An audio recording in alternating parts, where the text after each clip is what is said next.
ने आज केंद्रीय स्वास्थ्य सेवाओं के समस्त डॉक्टरों की सेवानिवृत्ति यानी रिटायरमेंट की आयु को बढ़ाकर 65 साल करने संबंधी स्वास्थ्य और परिवार कल्याण मंत्रालय के प्रस्ताव को मंजूरी दे दी, जो 31 मई 2016 से प्रभावी मानी जाएगी। इससे सरकार के लिए अनुभवी डॉक्टरों की सेवाएं और ज्यादा समय तक लेने और अपने जन स्वास्थ्य केंद्रों में विशेषकर गरीब लोगों को बेहतर सेवाएं मुहैया कराना संभव हो जाएगा, जो पूरी तरह से सार्वजनिक सुविधाओं पर ही निर्भर रहते हैं। प्रधानमंत्री ने सरकार के 2 साल पूरा होने के मौके पर सहारनपुर में हुई रैली में इसका ऐलान किया था।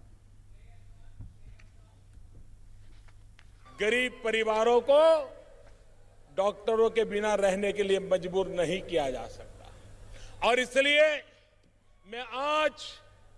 उत्तर प्रदेश की धरती से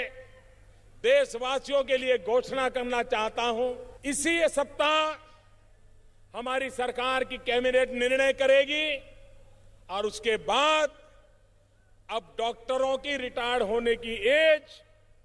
60-62 के बजाय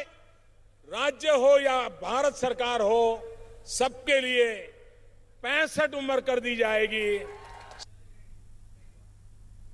तो सरकार के इस कदम से जो अनुभवी डॉक्टर हैं वो लंबे समय तक सरकारी सेवाओं में रह पाएंगे और नागरिकों, खासकर गरीब लोगों को गुणवत्तापूर्ण स्वास्थ्य सेवाएं दे सकेंगे। देश में स्वास्थ्य सेवा क्षेत्र को मजबूत बनाने के लिए सरकार को सशक्त इसको बनाने के लिए इसकी जरूरत थी और प्रधानमंत्री ने यह भी कहा था कि इससे देश के स्वास्थ्य पूल में अतिरिक्त डॉक्टरों को शामिल करने में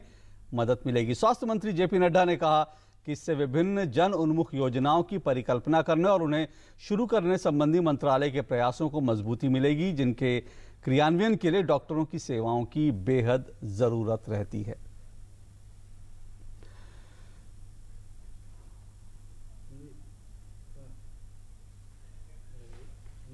और देश भर के तमाम डॉक्टरों ने इस फैसले पर खुशी जताई है। ये जो कदम है प्रधानमंत्री जी का, ये जिसके लिए हम लोग उनसे मिलने गए थे, नेशनल मेडिकल ऑर्गेनाइजेशन की जो टोली है, उसका उन्होंने उस विषय को की गंभीरता को ध्यान में रखते हुए उसको बढ़ाया है। उससे पूरे देश की जनता को लाभ मिलेगा और लंबे समय में देश की जो आवश्यकता है स्वास्थ्य सेवाओं की, तो मेडिकल कॉलेजेस, जो गवर्नमेंट मेडिकल कॉलेजेस हैं, उसमें डॉक्टरों की संख्या,